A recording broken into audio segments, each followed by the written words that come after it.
Good. Yeah. This full screen or no? Yeah, it's going to be. Let me see. Different screens. Like we can go half screens here. Hopefully not me, not my ass. But, right. However we want to do it. It just depends. But yeah, let me see. All right, guys, we're live. Welcome to another edition of 3CG Radio, the interviews. We're trying to put out content and stay busy as we're all basically stuck out of work. So tonight we're graced with the presence of Mr. Seth Daniels. Seth, we appreciate you coming out, man. And Josh is actually I got shit else to do. I figured the world might want to hear what you have to say about how kind of the state of things, and since you got banned on Instagram, we don't get to hear as much. So how's shit going, man? What's up? What's new? How's it hanging? Much, all those good things. Same as everybody else, just trying to figure out the next step, on what I'm going to do and what we're going to do. I got an army of people living with me right now. Got like 7 people staying at my house, and it's actually been pretty fun. We kind of we created our own gym essentially. So we have like 300 square feet of mat space, and then we got weights and like a prison style setup in the garage. So we've been trying to lift and run, and we're training quite a bit, but it's just like when shit started getting more serious, we kind of had to quit letting so many people, come to the crib. Yeah, I get it.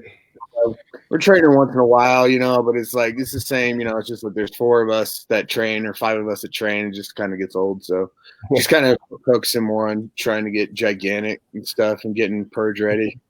I've been getting gigantic, but more like the volume is type, not too much the swole type, but maybe we'll get there. It'll be a good excuse, man. Just go ahead and eat it now. People expect you to come back a bit bigger. It's all right. No, I mean, I honestly feel that the country's at like a tipping point, and like you can start to see it on the internet where it's like, people are like, oh, all these fucking Nazis stay inside and all this shit and telling motherfuckers how to live their lives, and everybody's like, oh, these loans are going to come through and they're going to take care of us. Now they're starting to see that shit's most likely not going to happen for most people. No. And people are playing on this nice kick right now where it's like, oh, let's be there for everybody, we're all one and blah blah, and jerk each other off.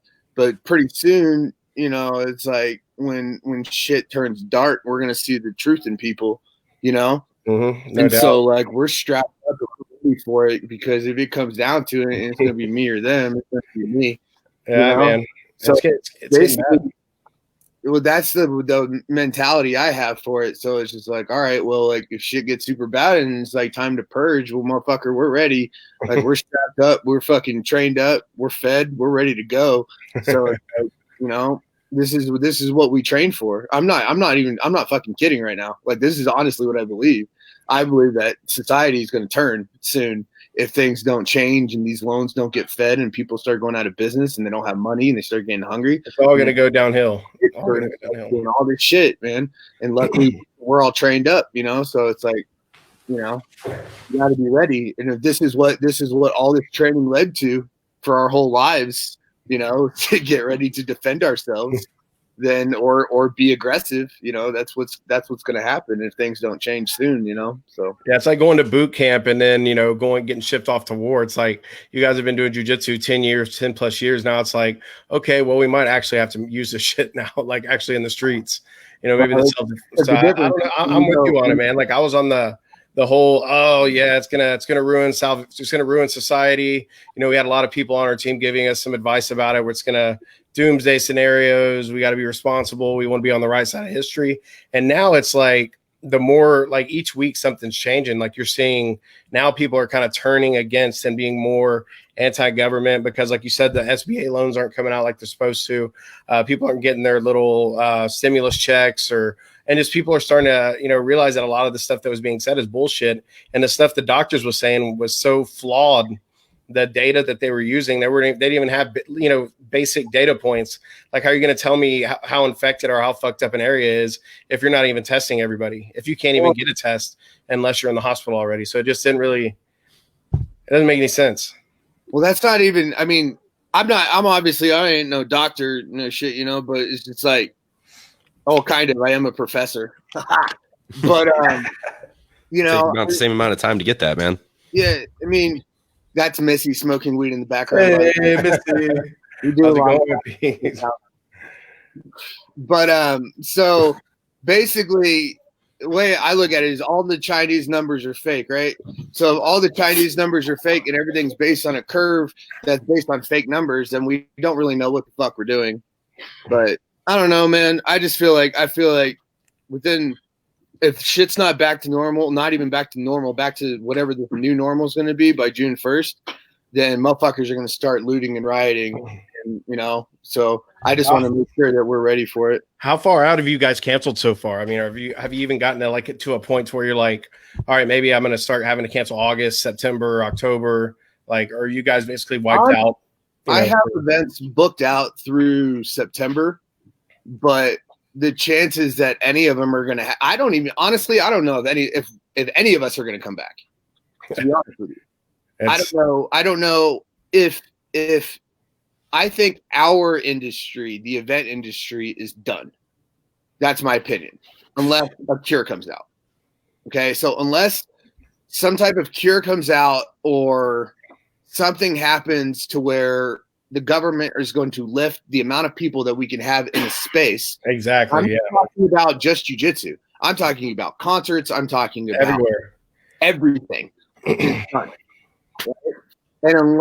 I'm like I said, I'm preparing for the worst, you know, but I'm hoping that I'm wrong, because I've been wrong about everything with this. You know, in the beginning, I thought it was all a fucking joke. You know, yeah, it's changed so much, man. But I mean, the numbers, it's like, if you look at everything, you look at like H1N1 numbers and all that bullshit that we've all been looking at, acting like we know what we're talking about for the past couple months. It's like the numbers really aren't bad compared to H1N1 or, you know, even probably, you know, suicides and all the other shit. You know what I mean? It's probably less than all that. But it doesn't matter, because the direction that the government is making is they're shutting stuff down, and literally the absolute last thing that will open up is events. It is. It's last thing. So I mean, to be honest with you, like I'm booking events. I had them starting May 30th, but now that's pushed till June 12th. And I think we're the 13th, so I think we're right around the same area. I was about to say, you had the Colorado State Championships coming up, right? That shit ain't gonna happen. Yeah. I mean, I have timelines I've set in my head for when I'm gonna start things based on when the national decision is made. Because state by state, like the governor in California and the governor in Texas, there's just so much stuff like being said, especially like the Texas guy, like last week, like he's gonna let people start doing shit, and then everybody's like, what a fucking idiot. Like, any of us know. He doesn't know, we don't know, nobody fucking knows. No. So whenever Trump says, you know, this is the day that, you know, we're gonna get back to work, and then it actually happens, then I'll start actually booking stuff. But I wasted a shitload of time on that Dallas show. And I know you wasted a shitload of time on your show. And I wanted to ask you a question about that too. Arguments about people on the card and all that stuff between, you know, us and you guys and all the stuff that happened. And it was all wasted time. It was all fucking completely unnecessary. None of the fucking shows even happened. I want to hear your story. I want to hear the cancellation story, and then we'll throw ours out there. But I want to hear, because I mean, I know you wanted that show probably to go on more than fucking anybody. So I mean, was it just finally Gillies coming down and saying, "Hey guys, we don't want to take the PR risk. We got to shut it down. Our insurance won't cover," or was it more or less? What happened was, it was the morning of the show, or no, the day before, and 2 days before, is the Thursday before, I saw the press conference from the mayor or whoever the fuck that was in Dallas. Somebody sent it to me, and it's like, all right, you have to be under 499 people, right? So I was like, cool, I'll figure it out. I'm going to cancel all the general admission seats. I'm just going to do the VIP. I'm going to use a different part of the venue, completely separate. That's like 100 yards away, to store the fighters. I'll refund the loose sales of the VIP tickets. So I was going to not the full table. So I was looking at refunding about 300 tickets, and just running the show as is, I was going to lose about 26,000, I think, after the refunds. And so I messaged the venue at night, and I was like, hey, look, this is the ordinance that came in. I'm sure you guys already know about it. This is my plan. This is what I want to do. I need you guys to help me out with the cost of the venue, and I need you to come down because you're still going to make money on liquor and, blah, blah, blah. And then I had messaged, I was going to maybe try to get creative with fighter pay and all that kind of stuff or whatever, just so I could lose the same amount of money I would lose if I did the event versus if I canceled the event. You see what I'm saying? So we talked about that stuff. Right. So I was going to finagle the numbers and just try to be in there, try to lose around 20,000. That was my goal. So I was like, if I can get out of this, lose $20,000, even if I lose $26,000, that's what I'm going to lose if I cancel. You know what I mean? So it's like, but if I do the show, I'm going to lose. If nothing changes and I do the show, I'm going to lose about $33,000. So I'm like, I got a $7,000 buffer there, right? So I just need to close that buffer, and then I'm okay with it because I'm going to lose that much anyways. Yeah. So I called the venue and I told them my plan, and then talked to Flo, told them my plan, and it seemed like everybody was on board. The venue was going to cut $7,000 off, and we were just going to do it. And I was going to lose $26,000 versus 33, which I was fine with. It's whatever. And so I'm like, all right, let's fucking go. And so Alexis is like, all right, let me push it up to the owners and see what they say. And she calls me back like 10 minutes later, and she's like, they're canceling all events for the next 2 months. And I was like, fuck. I was like, there's no way to do it. And she's like, no. She's like, this 499 thing is maybe going to last today. She's like, they're getting heat from it from all over the country, and they think that it's going to be 250 by tomorrow. And then it'll be 50. I was like, let it be 250. I was like, I'll still do it with 250. I was like, I can still pull it off with 250. I'll lose like $40,000, but I'll still be able to do the event. And I got a plan for 250. I got a plan for that too. And then she was like, all right, I'll call you back, and call me back. And she's like, our insurance won't let us do it. And so I called my insurance company, and I was like, hey, Dallas County won't allow me to do a show under, this amount of people. I want to move it to Fort Worth or Denton, right? And I was just going to fucking call all the venues out there and find one that would take me. That's what I was going to do. And one of them would have took it. And then my insurance company was like, no, we're not issuing any new certificates. They're like, we'll honor the ones you already have, but we're not issuing any new event certificates right now. Fuck, man. That was it. And I was like, all right, well, there's nothing I can do. So I ate. How much did we eat on travel in Dallas? $12,000?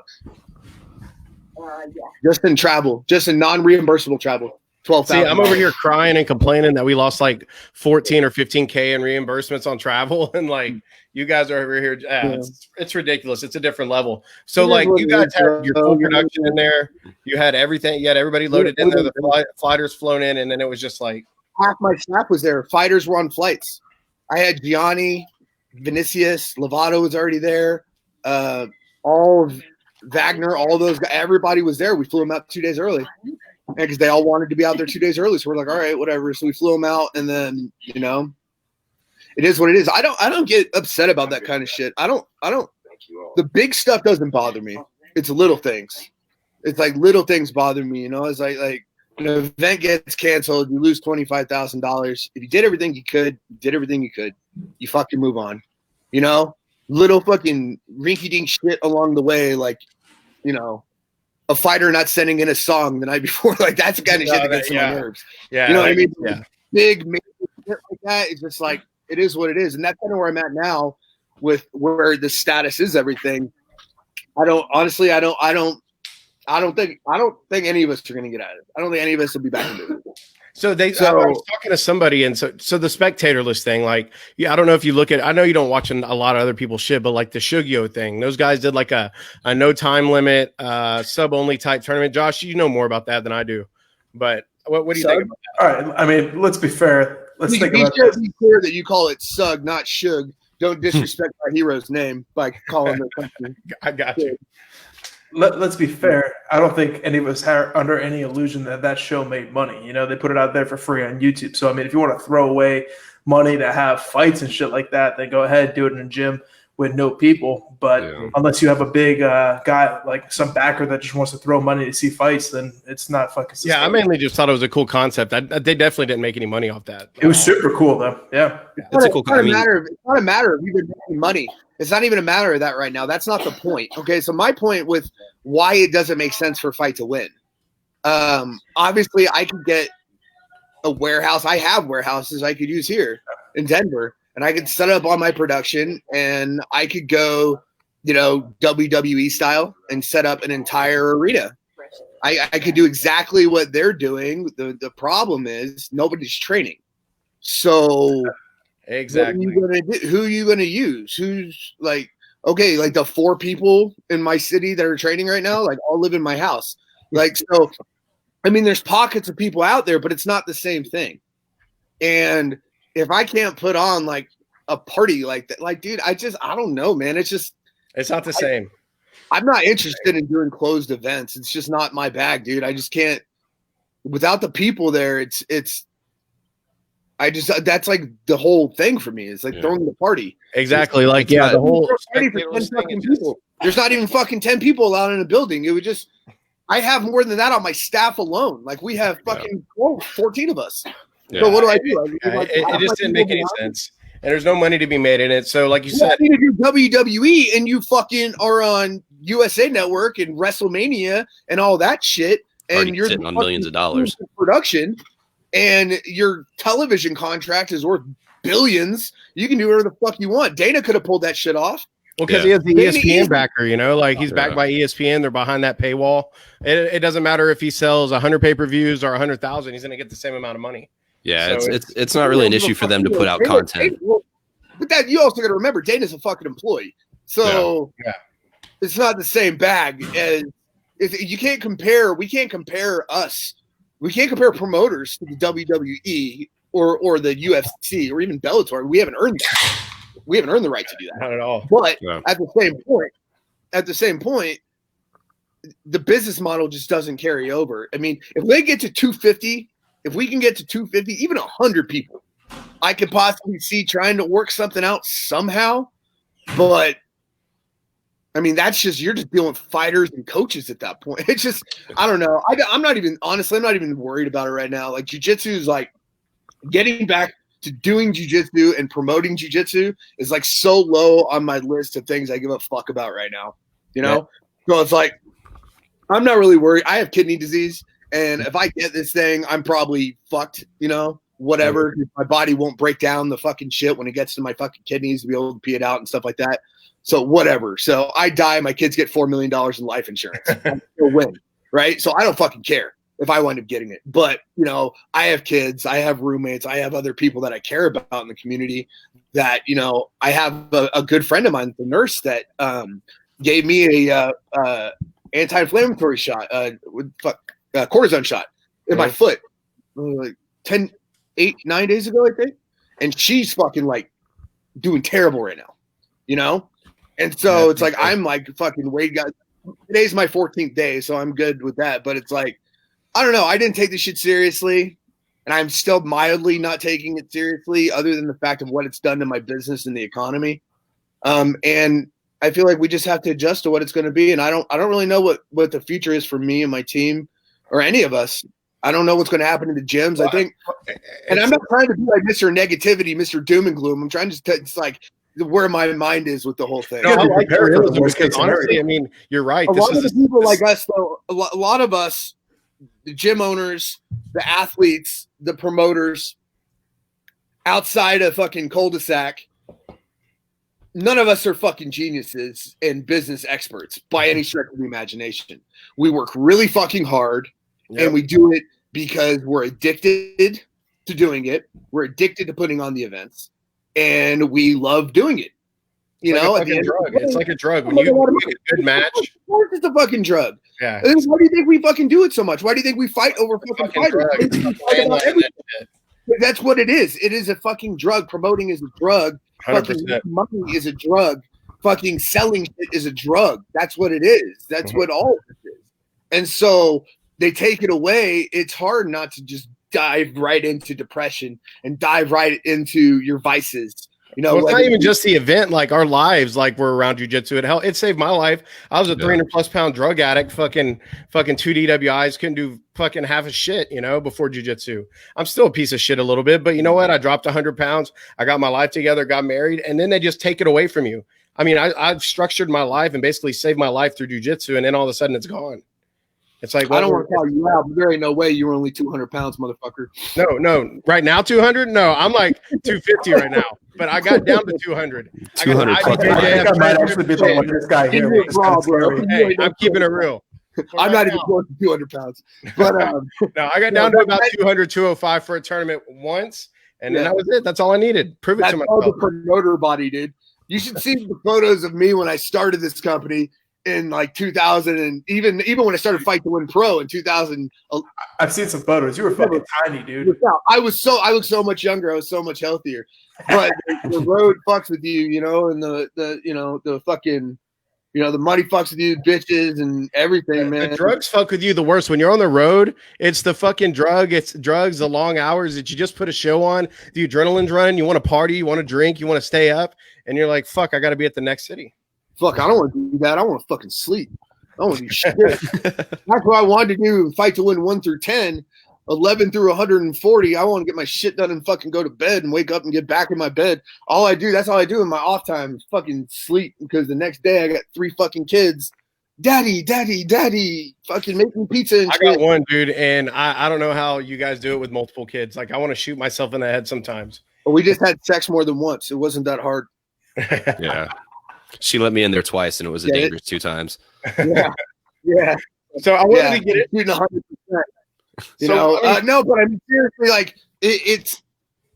I don't know. Like I don't know what's going to happen, and I'm not willing to bank on it, and I'm not willing to wait around and see if the government's going to bail me out, because that's what I was getting at. Is a lot of us, the school owners, the fucking business owners, the promoters. Bro, we can't even get a fucking loan to a bank. A lot of us don't do shit 100% by the book when it comes to paperwork either. So trying to get these loans for these schools and for promoters and for fighters is going to be fucking You can't even get a loan through a bank. Like, I tried to go to a bank and they like laughed at me. It's like, it's either like the angel investors with the jiu-jitsu fetish or the jiu-jitsu sponsor. Well, that's the only way for us. I know yours is it's sustainable, but for us, the way we had to do it, I mean, banks wouldn't give us loans. And you think now they're going to give us loans all of a sudden? I don't know. No, but that's the crazy thing about it is, like, these promoters or these school owners is like, oh, pay your dues, keep us running. The ones that are out there doing the online stuff, good for you. Like, you're putting in the effort. If you're doing all that, and I feel like everybody pretty much is doing that now, which is great. Keep paying them while you can.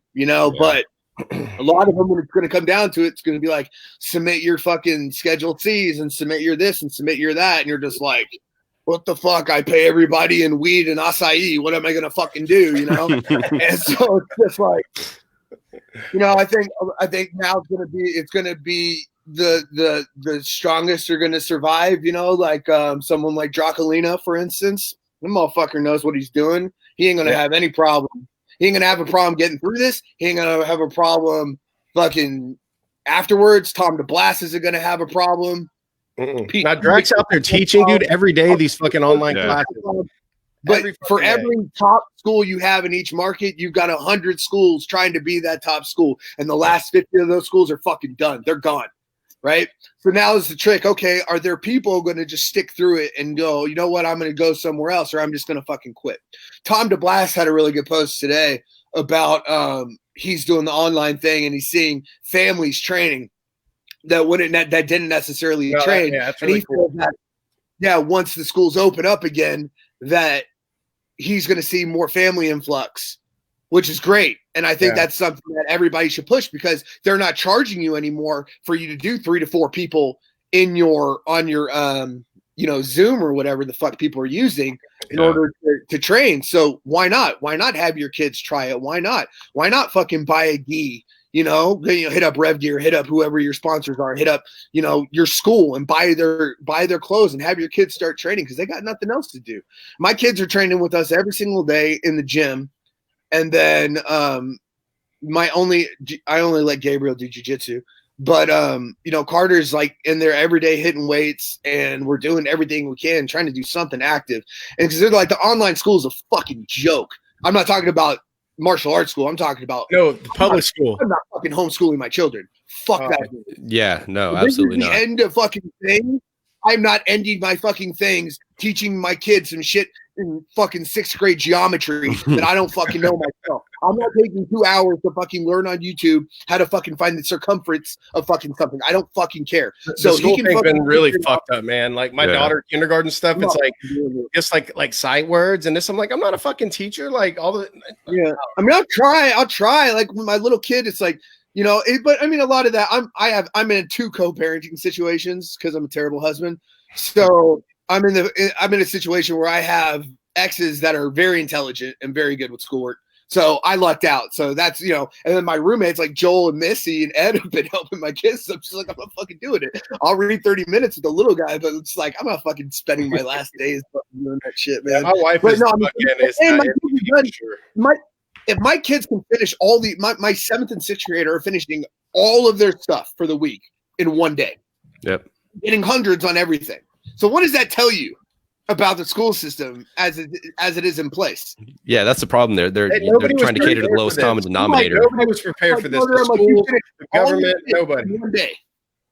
Yeah. Nobody was prepared for this, and that's why it's so fucked up. And like now, you've got all these competing interests. Oh well, these like they're saying now that Trump could be being set up by the left to take the fall for the economy after he was like, oh, the economy's so great, blah blah blah. Now the economy's shit. But this stuff's going to cause like mass voter suppression anyways when it goes into the election. And you know who traditionally gets suppressed? I mean, it's typically Democrats that are going to be left at home. He's not losing. There's no way. And I don't know. I've never been one of those people that's anti-president. Like, I don't fucking care. I don't vote. I don't believe in it. I think whoever is the president is going to tell me they're going to do whatever they do. And it's really not going to affect my life either way because I've been self-employed and done things my own way like forever. I've been self-employed or I had a really big job for a really long time and I just kind of deal with it. It's like I don't really care, and I don't care about their personalities. Like Obama was fine to me. George W. was fine with me. Trump's fine. I don't fucking care. I'm a white American living in the Midwest. Like it doesn't affect me, and so I'm not saying you shouldn't vote. I'm just saying for me, I don't give a shit. And I can't vote anyway. He's trying. It seems to me like he's trying. He's doing better than I would fucking do. I think Trump is doing a great job, but I think that the government as a whole is not functioning well. Yeah, but who the fuck are any of us, especially the people on Facebook, to talk all this shit about your president that's trying his best, regardless or not, if you want to say it, he is your fucking president, and he's fucking trying to do stuff to fucking keep the country running. Whether he made the right decision, whether the virus was a setup from China or whatever the conspiracy theory, which is probably the one I believe in, is it is what it is. Yeah. And you gotta pack the horse that we have. And that's our dude right now, right? And he's gonna do the best he can with what he got, and whatever he does, fucking support it. You know what I mean? Fucking go for it, And it's gonna happen regardless, right? Otherwise, it's either gonna be that fucking shit is gonna go sideways or it's gonna work itself out. There's really no in between. It's gonna go one way or the other. The economy's gonna completely crash and fucking people are gonna take it to the streets, or it's gonna fucking level off and motherfuckers are just going to get back to their lives. Yeah, Seth, you fucked up most of my questions like right off the bat. You were like, yeah, the industry's not coming back. I don't think we're ever going to come back. So I'm looking at my questions. I'm like, well, I got a question. None of those even fucking matter anymore. So, I mean, I know Seth, you already gave your. That's just my opinion. That's just my opinion. I cannot work for 2 years and be okay. Because okay, physically, but like up here, not doing anything for 2 years. No, I mean, I can be okay financially for about 2 years and not have to work and still be able to like float my company because I've always thought something like this would happen. Like I have a pretty nice house, but I have a shitload of equity in it, and that's what I'll have to pull out to keep going. You know what I mean? It's not like I save money from the business. I just bought a house in Colorado before weed became legal, and I got lucky. You know, so I mean, it's like the housing market here is like you bought a house 7 years ago, it's double, and so I lucked out. So I can do a home equity loan and keep my business afloat. But if events aren't happening, and I don't know if you saw the thing on CNN today, but they're saying that they don't see any type of event, large concerts or anything like that coming back until autumn of 2021. Fuck. Yeah. My people at AEG are like canceling everything through almost the end of the year now. The big shows, like the arenas and stuff, have basically all been canceled through December of 2020 already. So I did have a pretty positive phone call today. I have a friend that works in what's the name of the company? You know, the one they do movies. They do what is it called? Phantom Events. She works for Phantom Events. And I know, yeah. Right. And she called me and was like, hey, because she was a couple of weeks ago when we were talking a bunch, she was doing unemployment and I was doing unemployment, and we were bouncing ideas off each other on like how to do this, because I've never done it before in my life. And she's like, hey, I got good news, bad news. I didn't get unemployment. I was like, that sucks. I'm sorry. And she's like, well, I didn't get it because my company got the PPP loan and all of us are going back to work. So that's the first example I've heard of this working. And if that's the case and that's how it really works, then I think we could be in a pretty good spot as a country, because that's like 80 people just at her location alone. And it's company-wide. But that's a huge company. And that's the other thing. It's like the huge companies are going to be fine. These companies with 400 employees, 450, 400, 350 employees, they're going to be good, because they're going to have these big ass loans, these little interest payments, and they'll be able to fucking work it. It's the people like us, 5 people, 10 people, at gyms that have 6 instructors. The thing about us, like you, are you a gym owner, Seth? You own your gym? No, but I was the vice president of 24 Hour Fitness, so I'm pretty familiar. I wanted to ask you about that. How the fuck did that even happen? Like, how, as young as you were, like on the Fight to Win documentary, it talks about you having those high positions at 24. How's that? How do you even get into something that young? You just get a job as a sales guy and out hustle everybody, or what was it? I was emancipated when I was 16, and so when I was 16 years old, there was a fight at the Omni Hotel in Houston, maybe. Mm-hmm. And me and Boxcar, or whatever you guys call him now, me and Brandon went to the fights, and we were sitting at some VIP table with our other judo guys, and we're sitting next to this dude from 24 Hour Fitness, and they had a table there. His name was Kevin, and we were just like bullshitting and talking with him, and talking about, because we were fighters, we were fucking tough fucking kids. And he just liked me. He was just like, come down, fucking check out, come to the gym. I'll see if I can give you a job. And I went down there, and he was like, how old are you? And I was like, I'm 16. He was like, oh, I can't hire you. And so I was like, well, I'll do anything. I just want to work in a gym. Like, I want to be around weights. I want to train people. He's like, yeah, but you can't even get certified till you're 18. I was like, well, I'm emancipated. I don't know if that helps the process. He's like, the only thing I can have you do here is be a janitor. And I was like, I don't want to be a janitor because I can't work the hours. I don't, because I was still in high school, and I was trying to make the Olympic team, and I was wrestling, and so I was like, all right, I'll be a porter. And he was like, well, you could be a porter. He was like, just come in whenever you can, clock in, rack all the weights, wipe down the weights, wipe the windows, little stuff like that during the day, an hour here, hour there. So I did that for 2 years. And then on my 18th birthday, I got my personal training certification, and I was a trainer for 2 years. And then I was the #1 personal trainer for the company. Awesome. And then I moved up to Colorado for the Olympic Training Center. And I got hurt really, really early. I had both my shoulders got blown out, and I was kind of done anyways. I didn't really want to be. I didn't have mentally what it took to be an Olympic athlete. It's just another level, it's like, so I've heard stories about, like, from here and here. I don't know if it was you, but I think Brandon Mullins told me almost that like a you would cultish go and professionalism. do these like wrestling tournaments and just use judo moves on guys and just fucking just I wreck went- them. Take gold.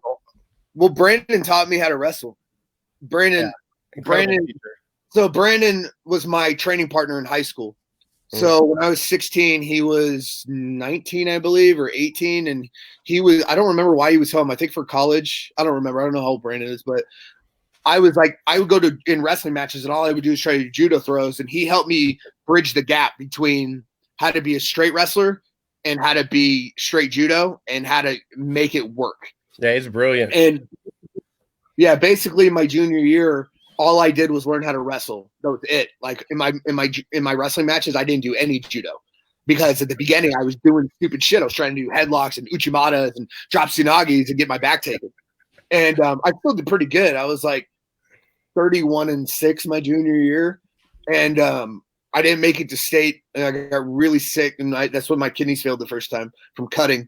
And then I moved up to the training center, and then I moved back home, and something clicked that summer. And I like fucking came back and I was able to combine my wrestling and my judo. And I was just a fucking monster. Like I was pretty much untouchable my entire senior year. I went 39-2 and I lost to the same guy twice. And he was the private school 4-time state champion. Where's that guy at? That's a super fight we need. Where's that guy? Let's find him. I've looked him up. I can't find him. But he late 2022. He beat the living shit out of me. And he was from Kincaid.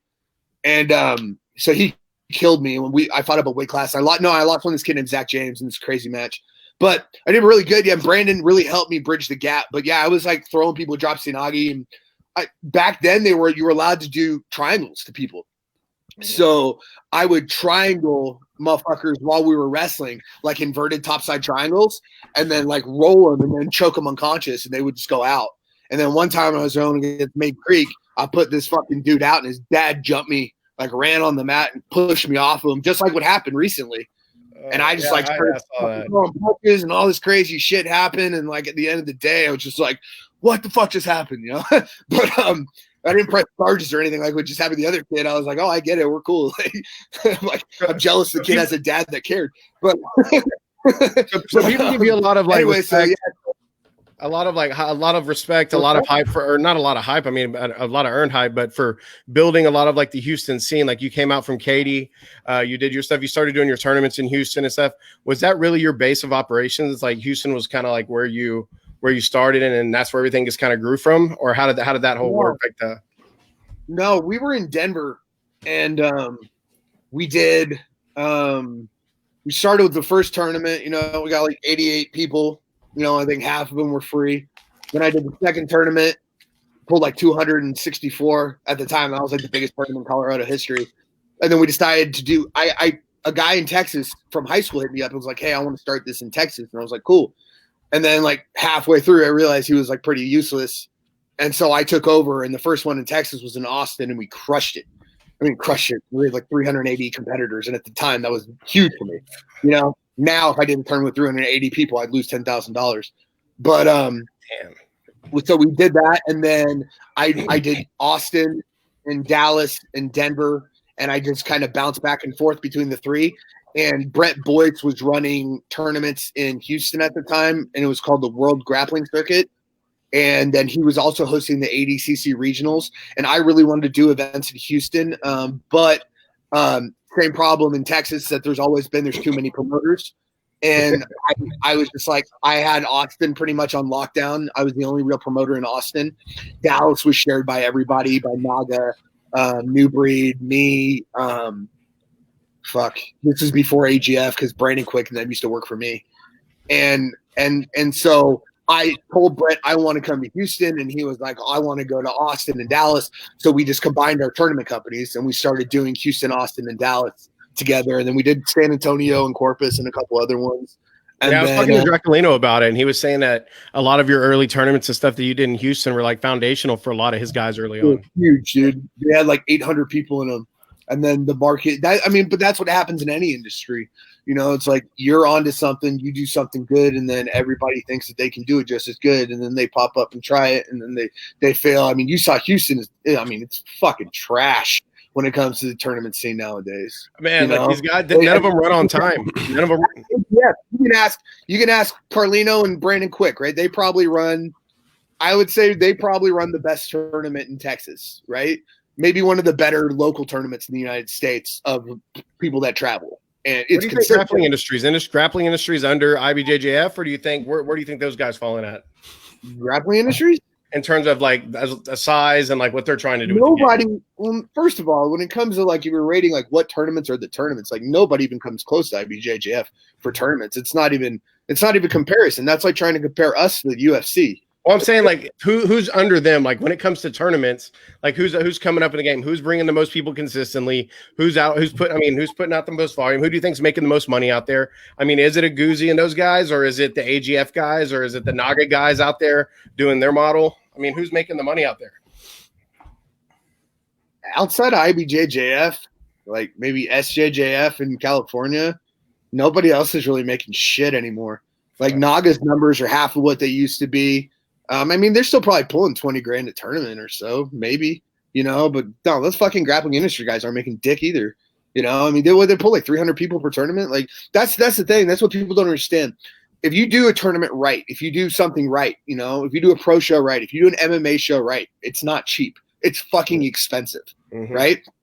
So I can do a tournament and it costs me roughly $30,000 to put on a tournament. And that's medals, venue, staffing, because you're running 16 mats. That's 32 table workers. That's 20 referees. And you got to pay people the right amount of money. So you're paying your referees $200 to $250 a day. That's boom, $5,000 for referee. Boom. Like each table costs you fucking $200. So that's $3,200. So just in staff alone, you're at $10,000. If you're decent on your medals, you're looking at $8,000 to $10,000 for medal. So it's 20 grand. Then you got your venue, then you got your staff travel, then you have your marketing expenses, and you have your insurance, and you have all that stuff. And then if you don't own all your shit like we do, you got to rent mats, you got to do all that stuff, you got to have a sound system, you got to have video. There's a million things, scoreboards, all that stuff. Like they cost around 30 grand to do it right. Well, you go into venues that are not set up for that. So you recreate your show. I can recreate. I have 4 walls. I can do my show anywhere. I didn't even need walls. I've done the shit outside. But when it comes to tournaments, you're talking about making money. There's the way of that business is so weird. So it's like, there's one in Texas. It's a little shitty one. I don't remember the name of it. I don't remember your name. I don't even know what their fucking name is. I think they've changed it a bunch of times. It's a really ugly tournament. It's got ugly mats. It's like red and blue mats.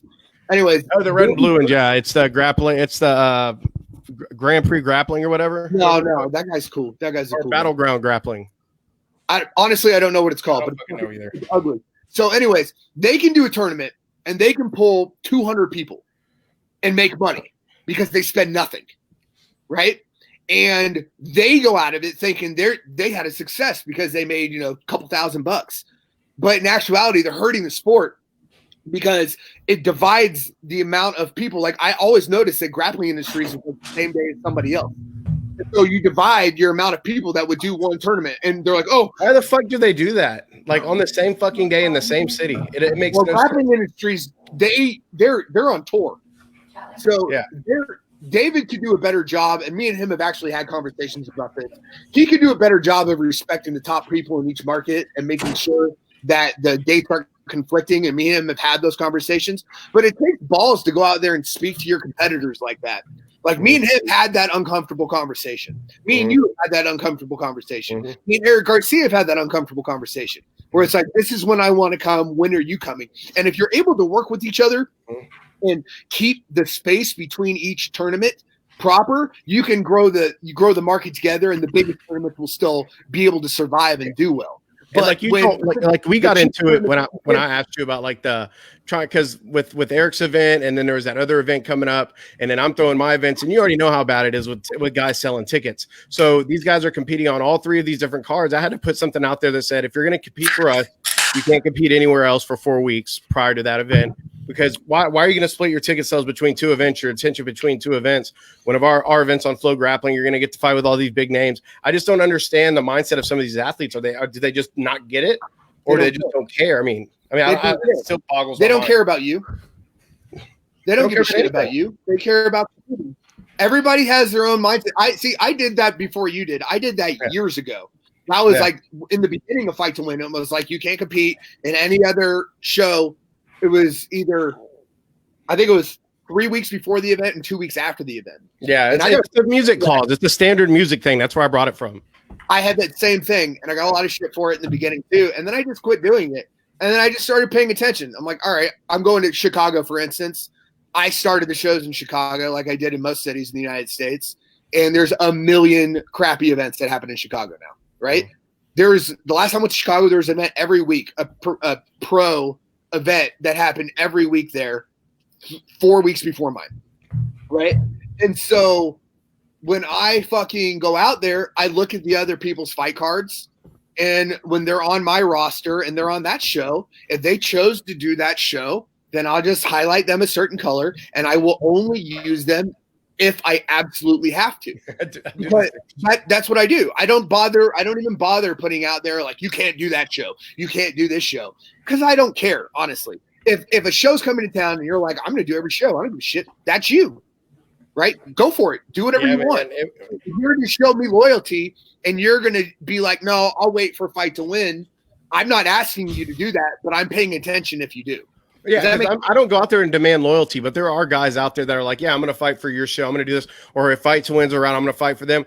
We appreciate those guys, but I have never gone out and said, oh, you got to fight for only us. I say fight for whoever the fuck you want. Get as much exposure as you want. It shouldn't matter. Get your exposure. Bring your fans this way. Well, when ACB came out, when ACB came out, all the top grapplers left. This was before you were out. No, I remember they all got their exclusivity. I was still following it when it all happened. I lost everyone. I lost my whole roster. I lost Gordon.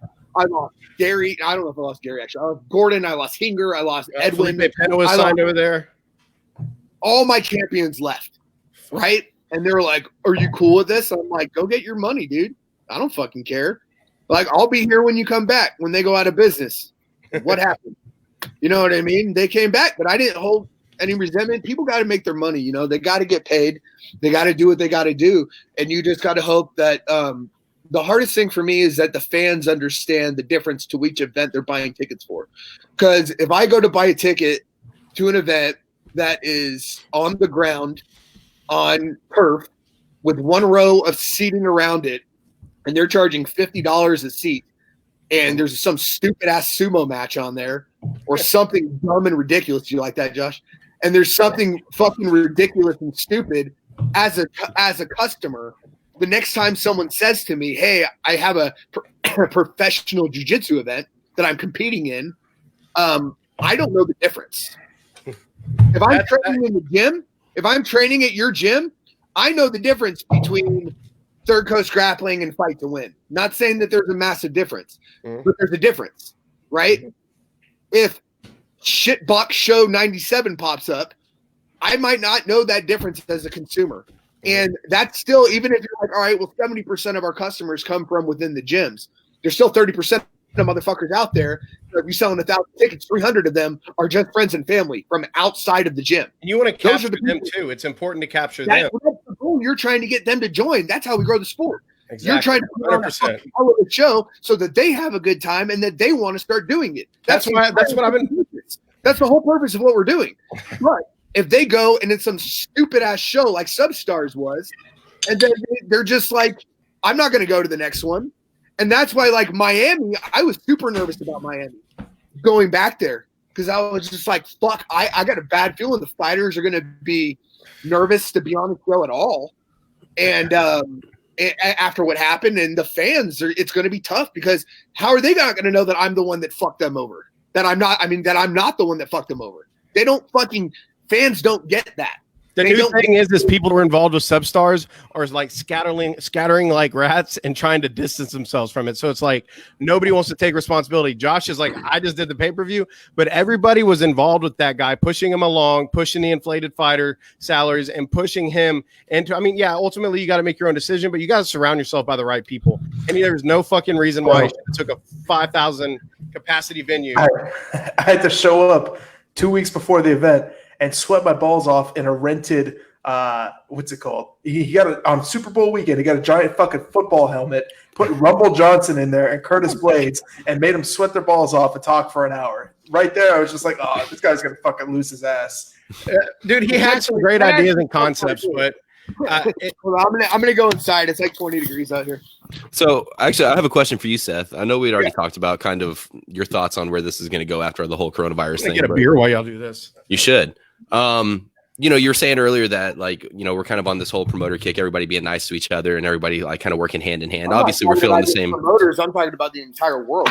Well, yeah, but I mean, like, especially in our industry right now. I mean, like, we have this thing where we're all kind of going through the same issues. We understand what's going on, and it's affecting us all kind of accordingly. Do you see, like, I mean, we talked about like how hard it is. You know, you have these fighters doing multiple fights, you know, within a month and everything. What's your ideas on like possible cross promotions or like working with other promoters and other events and stuff to like kind of pull your talents together and kind of do something big for the community and kind of. I've tried to work with this things. motherfucker. He's like, I want to do all the production. Fuck you, Ryan. And it's either my production or eat a dick. And I'm like, all right. So, At least. Well, in that case, how do you feel about working with Josh, Seth? No. I worked with Seth before. I mean, to me, they're all conversations that could happen in the future if everything gets rolling again. Yeah. Like if this recovers and if things get back, everything's going to change because you're in a new economy now, right? You got 11 million people unemployed. But luckily for the event industry, the things that usually do well during times of great recession are entertainment and liquor. Yeah. And that's something that we provide is entertainment and liquor. Exactly. So if the event industry is able to come back, you know, I think ticket price, everything changes. Fighter pay is going to change. Ticket pricing is going to change. Marketing strategy is going to change. Everything's going to change. And I honestly feel if we can get out of this thing in the next, 45 to 60 days, I think the whole country might, be in a better spot. In the whole world, even. I think the jiu-jitsu community as a whole is more resilient than we think. And I think when we put these events on and we're doing all this, they're going to want to get out and support. There's a whole world ceasefire right now, isn't there? Yeah, pretty much. War, right? Yeah. So, I mean, if it took this many people getting sick and dying to create a ceasefire that could possibly end world war, you know what I mean? There's too much money in war, man. I don't think that'll ever. I know, but I'm just saying, it has stopped it. Yeah, for sure. Mm-hmm. So if we can get out of it, right? If we come out on the other side of the mountain, the whole country might be in a place where everybody is working together better, But like I said, I have a feeling it's not going to. Well, I wanted to ask you because you're such a numbers guy, and a lot of people I didn't even realize to a point really until I listened to you and Leduc's conversation before how big of a numbers guy you are. And my guy that's memory, I'm not a numbers guy. You're good with numbers. There's a major difference. It's funny because Kai Otero said something about that a few days ago. He said there's a major difference between memorizing something and learning something. That's true. And I memorize everything, but I don't ever learn shit. So I'm a terrible student, But I know numbers because I memorize everything. That's why. Well, I wanted to ask your opinion then. Something me and you always butted heads on. I think our biggest thing was fighter pay. You were saying I was inflating the market, which I was because I didn't know what the fuck I was doing. I was just paying these guys and not negotiating and just trying to get my shows off. But what can we do? I mean, somebody like you that's as respected as you are in the community, do we come out? Do we do a flat rate? I mean, do we set a pay standard for each? I mean, for professional level jiu-jitsu shows, do we get some sort of, organization and community coming out of this? I mean, what do you think? I mean, is there even, or does everybody just still do their own thing? Everybody will do their own thing. I mean, my whole thing with what you did was I feel like you were just trying to buy friends. It's like you pay all this amount of money to have these guys on the show, and then they become your friends. And then, you think they become your friends. And I did this too. I've been through this. I just saw you doing what I did in the past. I did it with concerts. I did it with fucking MMA. Dude, I was a people pleaser my whole life. It's not even that's what I was trying to tell you the whole time, because I did the exact same thing. You know, I work with these bands, and it's like, oh, I've been wanting to, like, when I worked with Hatebreed, I was like, oh, I fucking love Jamie. Like, I love this band. Like, you know, and the guy, the ask was like $20,000, and then they're like, oh, they want 25, and you're just like, sure, whatever, because you want to hang out with these people. You want to be part of their lives and then part of yours. It's like slowly putting an inch in at a time. I just wanted to learn the jiu-jitsu, honestly. Like, when we were doing these events, it wasn't really to be the friend like the Substars guys was, putting his arms, wanting to take pictures. Like, when I met with these guys, I hardly interacted with them outside of the rules meeting and after the matches. We didn't go out. We didn't have these big extravagant meals. We weren't, I mean, friends of the company. We can call friends of the company. Okay. Call them becoming friends of your company. Okay. Yeah. But I don't want to be friends with a bunch of guys that do jiu-jitsu. That's all they fucking talk about. But all they care about is money. So it's like you sign a guy for X amount of money, you're not buying loyalty. Bro, the contract shit with Gordon, that was all just marketing shit. That was all just us fucking around. You know that we were paying him $20K per match. So it was like, okay, well, we'll say a 5-5 deal, $100K. And as you call it, wolf tickets. We were just trying to fucking market and get shit out there. And when there was a time where there wasn't much going on. But man, well, I was calling you out for wolf tickets because you kept promoting matches that didn't happen. And I'm not saying that that's out of your, I get there's things that are out of your control, but one of the reasons, and I've gotten shit for this, and I think there is somewhere in between what I do and what you do where you find the right time frame to promote a match. If you're promoting jiu-jitsu matches 2 months out, the likelihood of said match actually happening reduces a ton versus 30 days out. You know what I mean? So I don't think necessarily, I'm not saying that you did anything like. No, you're 100% right. My thing was, you think, oh, I'm booking these matches this far out. I'm announcing this. I'm announcing that. I looked at it. And I was like, that's not happening. Well, this goes back to what you were saying about the drug thing. Like, there were little guys like happening. That match is never going to fucking happen. You know what I mean? And it's like some of the ones you announced. I was like, as soon as you announced, who was it? Hodger or no? It was a huge name. Anna Carolina's brother. Oh, Hidalgo and Gordon. Hidalgo. Dude, that match was there. The only reason it didn't happen was the Flow Grappling lawsuit, and then our contract was under if I was going to pay-per-view. I go back to him after we re-signed with Flow Grappling, and I'm like, hey, man, we got to cut the money down a little bit. The points aren't involved, blah, blah, blah, blah, blah. And he was like, no thanks. But it's like matches like that, I always find that I was just referencing that match to say this. Sometimes when you see something and it's too good to be true, especially in the grappling world, it usually ends up being too good to be true. That was like Substars. Like, I'm just saying. You know, it's just like you saw it, it was like Marigali and Keenan. It was like you picked it up. It was a good one. And then they fought the fucking week before. That's the only reason that we didn't have it. Keenan got injured, popped his rib. We had the fucking match, and then they fought at Worlds for fucking free. Yeah, he's a professional. I lost my mind. Yeah, when you got to lose, you got to forget that part. You got to take your whole mindset off of the why do people even do IBJJF, right? Because I used to do that all the time. That was like one of my main things when I started this, was just bagging IBJJF as much as possible, just talking as much shit about them because they're a faceless corporation. If I do that, Draculino will dump me in like the trunk of a car, so I can't talk about the IBJJF. Fuck the IBJJF but like, NoDonation.com. Yeah, but they're super faceless, right? So it's like you email them, you get an email back from support, right? Yeah, there's no one to talk to. And so it's like I can talk as much shit as I want about them, and they're never going to say anything because they don't care. Yeah, pretty much. I don't affect them, right? But then I started realizing after my first couple of years that it doesn't matter. People are still going to do their events. It really doesn't matter. So people are still going to spend the $1,000 to travel across the country to fight for their $5 medal in a division of 3 and hold it on the podium and act like they're fucking something when in actuality they ain't shit. People are always going to do that. It's never going to change.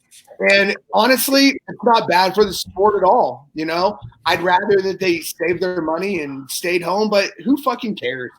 You know what I mean? At the end of the day, people are going to compete where they're going to compete. They're going to buy tickets to the shows they want to go to. They're going to train where they want to train. And we're just lucky if they spend any of the money that they allocate in their lives coming to our event. And it's our job to make it worth their time and worth their money. I've told you this multiple times privately that I don't know what the fuck I was thinking when I got into this, because it's been the craziest. A lot of it's self-inflicted, but man, honestly, like just I didn't know what the fuck I was getting into until I got into it. And then it's like, I'm so fucking stubborn. I'm not going to quit until it's like bare bones at the end. But I mean, we came in, we were paying what we were paying. We were doing what we were doing.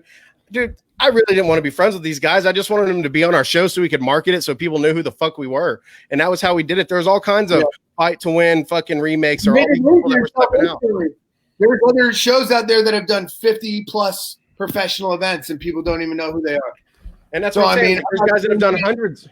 And we came out, we did our second event or our third event. I had to deal with Flow Grappling before we even threw out our first event. So it's like, these are the type of things that I want to capitalize on, but the business acumen, not knowing, you know, the fighter pay and not knowing how to do this and structure the shows and what I can make and whatnot.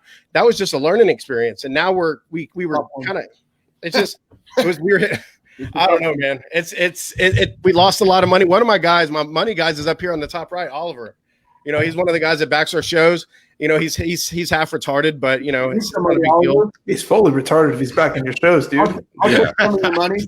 I was about to say, stop setting the bar higher than I do, man. If you keep your standards low, we're gonna get along. No, man, we're trying to do cool shit, but we just I get in my own way sometimes, man. Like I see a lot of myself in you, and you know, I look up to you as a promoter, Josh. What he's been doing this shit since he's 19.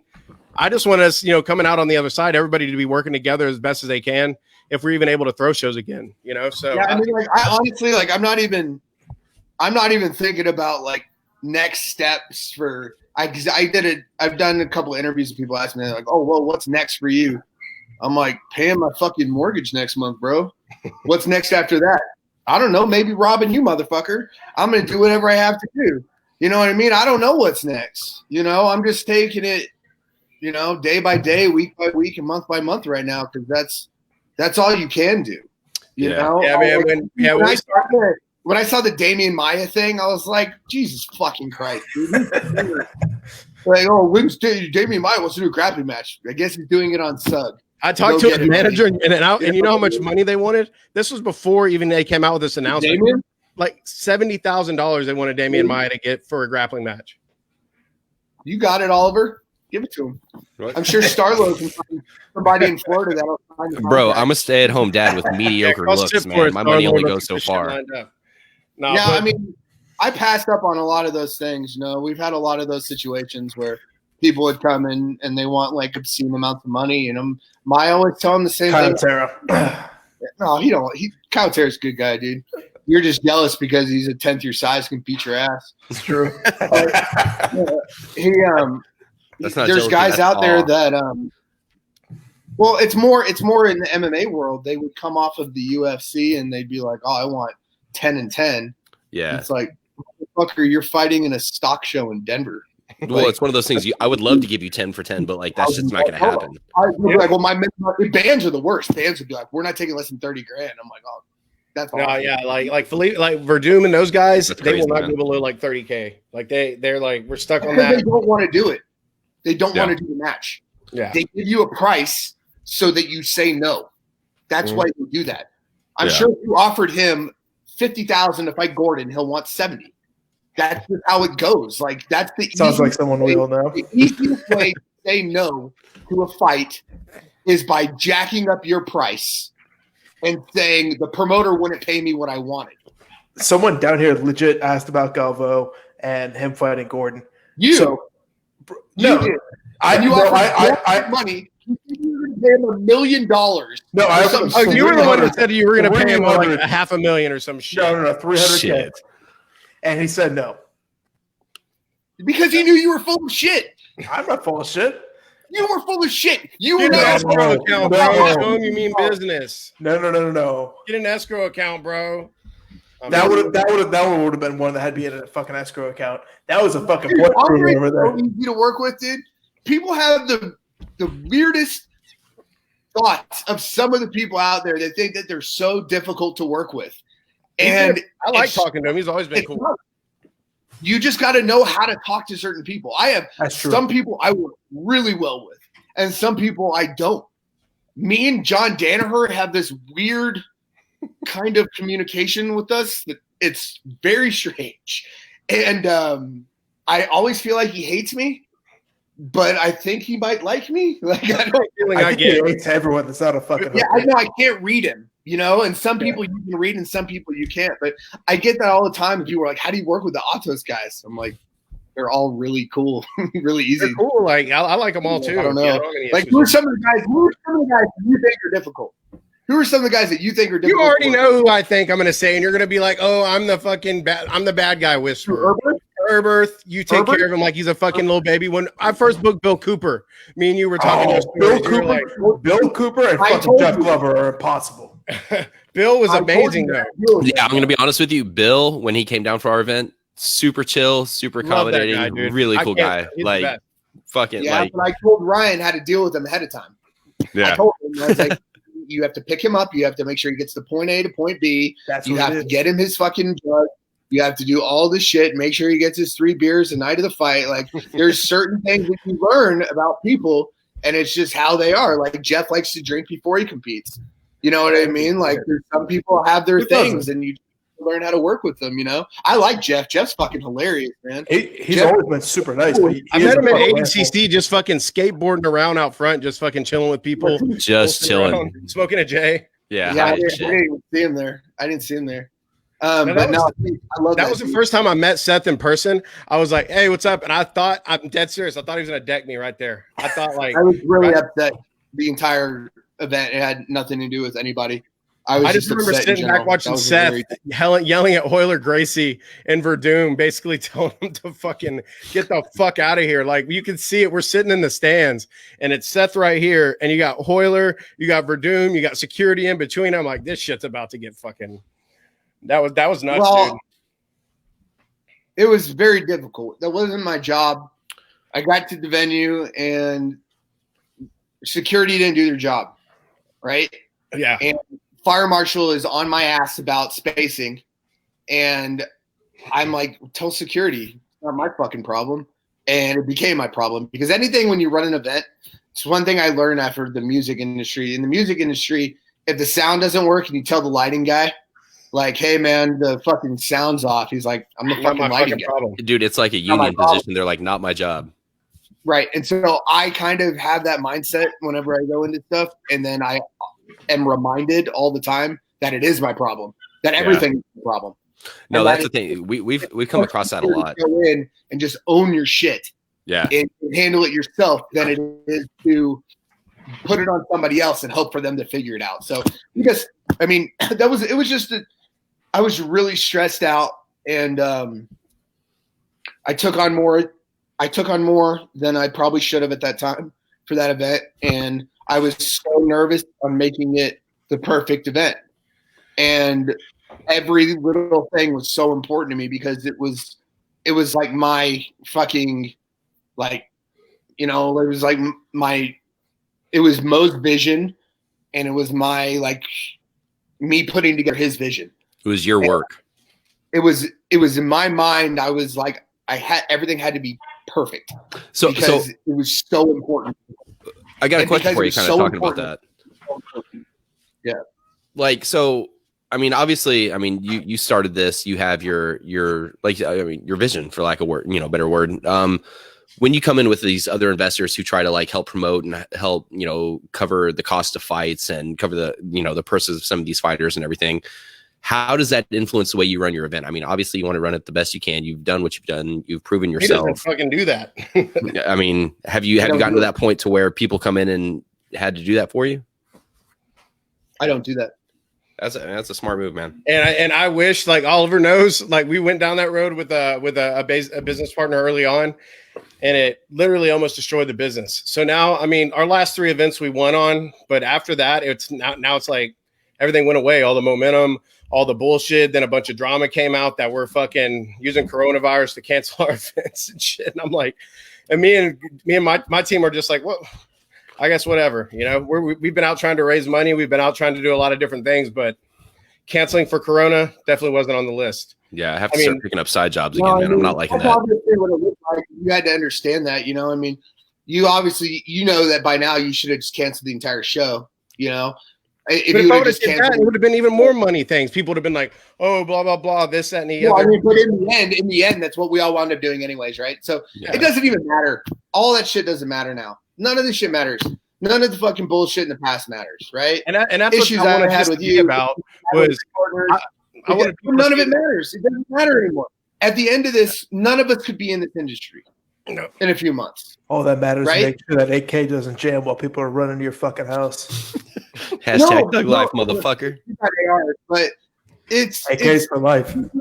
seriously, like if this teaches us anything, it teaches us not to fucking be so fucking egotistical and so fucking me and selfish about every aspect of our lives. And I'm not just talking about me and you and Josh and Oliver. I'm Just in talking about general. everybody. Yeah, absolutely. Look at all the little shit that is not important anymore. Who's got a nicer car? Who's got a better house? It's all about now who's sick and who's not. Who can get fucking masks? Who can get ventilation? Who can fucking protect old people? Who can do acts of service and help other people out? Dude, absolutely. You're doing that mask thing I saw that you started like an initiative like doing the mask. No. So XP is a branch of the wrestling company that I'm part of, RMN Events, and XP makes all of our singlets and rash guards. And so we transitioned our warehouse to making masks, mainly for the Colorado hospitals. But we've done, I believe, somewhere in the vicinity of 20,000 masks in the past week. We're doing about 4,000 a day. So Pretty awesome. and they're priced really well. And we have them to where they're N95 quality, and then we have them to where it's home quality and stuff like that. And that's my buddy Jordan's business.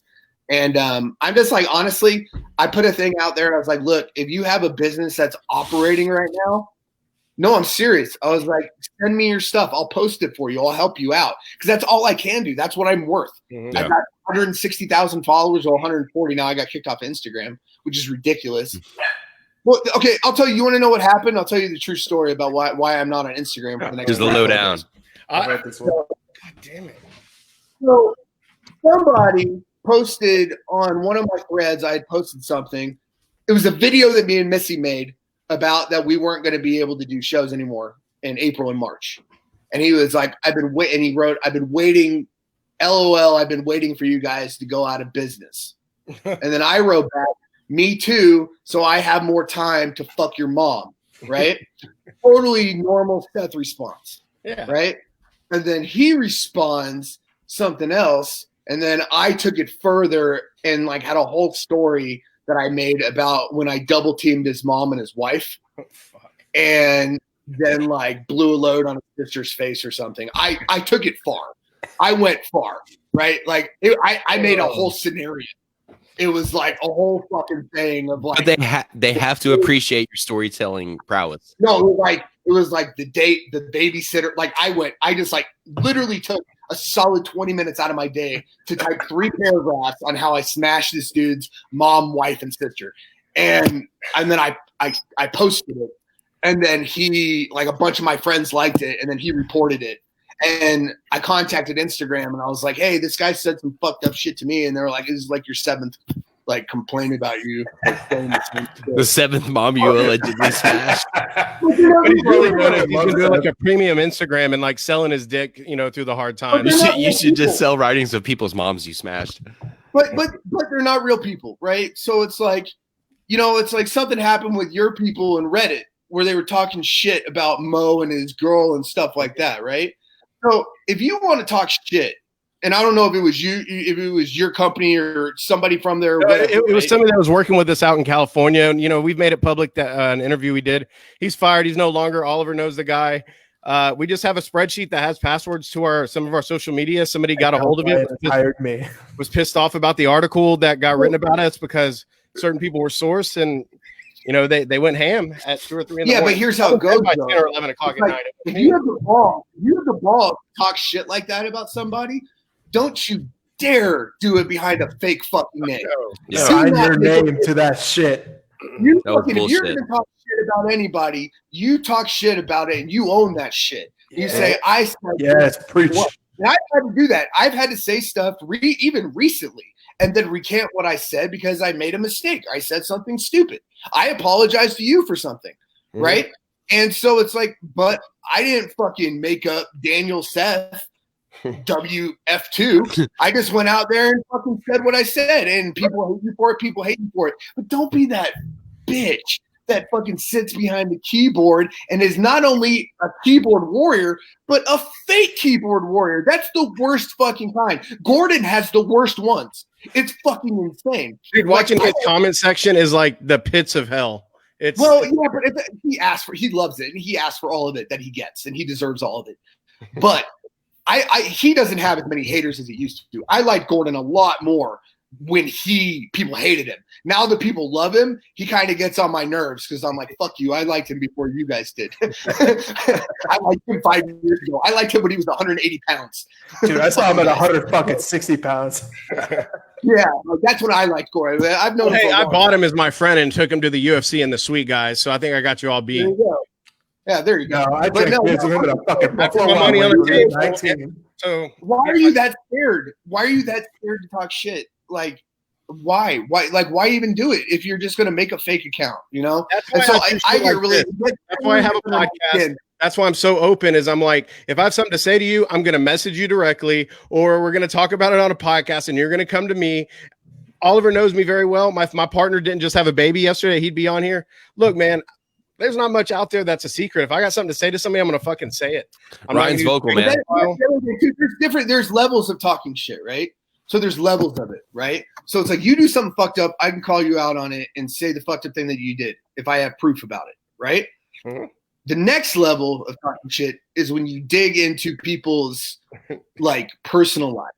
Yeah, and you start talking about their wives and their like, you know, their lives and their background and their religion. That's all fucked up. When I say I fuck somebody's mom, I'm not being serious. Like, I'm not like, I didn't look up Josh's mother's name and found out it was Teresa and was like, yeah, when I was having sex with Teresa Leduc at her address. Like, that's fucked up. Like, your mom would go. Like, you learn like the difference between like how to like actually be offensive. Yeah, be general, not say specific. Something that's obviously not true. Yeah. You know, like when I do my room meeting, I usually pick the toughest guy in the room. And in San Jose one time, it was Caio Terra. And I always say, so when I was training with Caio, I slapped on a flying triangle like instantly. I had him in a flying triangle and he was like dying and finally like rolled, spinned out of it. But at the end of it, if that was the only thing that happened in our roll, I would have won. I was like, the second time I rolled with Caio, I was hitting him. It was like toe hold, you know, ankle lock, arm bar, nonstop. I had like 9 attacks and he had maybe 2. I would have won. He gets up. He's like, that didn't happen. That didn't happen. I'm like, no shit, Caio. Everybody knows it didn't happen. Like, that's the joke, man. Fuck. You know, that's just personality things, man. Though, like the thing is, man, is there's a lot of angry people with a lot of time on their hands, and there's a lot of conspiracies and a lot of people making assumptions rather than manning the fuck up and going to the source and talking to the person directly, man to man. I do it with you. If there's beef, you've always come to me if there's beef for the most part, unless you tag me in something and call me a faggot or something. But you know, but we usually resolve it after that point. But you know. But I warn you. Are you really friends with someone if they don't call you a fucking faggot? Like, let's be real.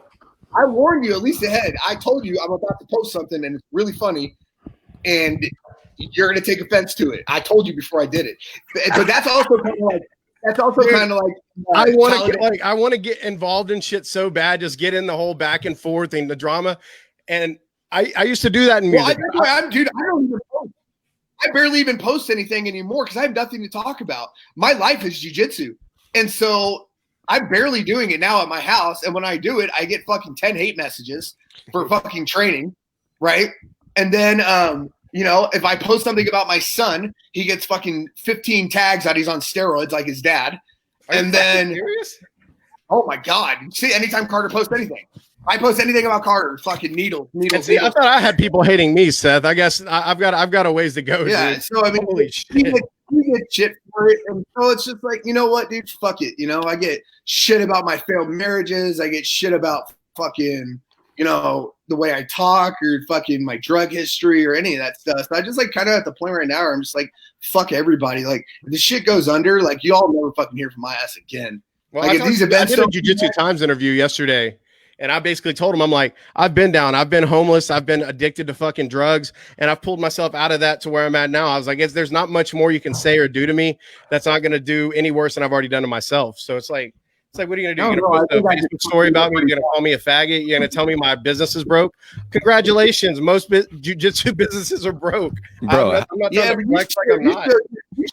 You still get chunky purple belt though. You gotta learn how to fight first. You gotta learn how to fight first before you get nobody. Hey, this chunky purple belt, I'm telling you. Ask Oliver. Ask him. I will snap some legs in half. That's all I gotta say. I gotta be honest. Like if you put Ryan's game on this level, that's cool. But like if you put it right here, it's much better. Like he's not bad, but it's not here. It's here. Yeah. Well, I love training, dude. It is what it is. I'm fat as fuck right now, but I'm coming for Seth. If we ever get out of this, it's going to be me and Seth in the gi, either at a fight to win or a third coast grappling. And he's in a judo. He's going to break my neck or my back. You got to know how.